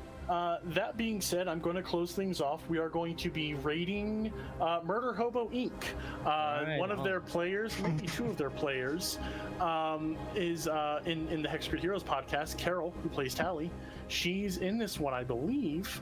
Nice. But if not, they're a lively bunch. They're fun, and if she is there, I think it may blow them away a little bit. So I'm going to click raid. Oh, hey, before we go, actually, if you're not already subscribed, so you don't miss next one, subscribe. Or like, or what do you do on Follow? Twitch? You follow, right? Follow. Yeah, do that Yeah, thing. we Do the were thing. we were pitching so many things we forgot do to the say like this thing, channel guys. too. Yep, definitely follow us on here. We are going to be, at the very least, putting this up on the Hexgrid Heroes YouTube. We're going to figure out other things of what we can do with it from there. But I'm Yeah, we super might steal it excited. too.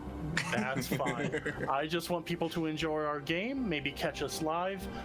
There will be more fan interaction available as I learn more Twitch tools and stream stuff. Expect points and all that fun jazz you see. And just thank you all again, and looking forward to see you all in 2 weeks. Yeah, all right. Murder Hobo. Yes. Please hype them up, So excited. etc., etc. If you know Twitch, you know the thing. So start raid now. 2 viewers are ready to raid. Oh no, 10. Okay, so this is my first raid. Yeah. Real raid. First raid, baby. Nice. Yeah. Let's raid them. Okay, so I click raid and then I see who's available to raid. Now I Roll click raid. initiative. Yeah, make them roll initiative as soon as we arrive. Oh, there we go. Let's get in there. Yeah, we let's do it? Let's. I think so. It's I think we did it. hosting. Did we Yeah. do- I think- Nice. Yes, we raided. on there I now. can stop streaming now. Okay, cool. Yeah, stop the stream.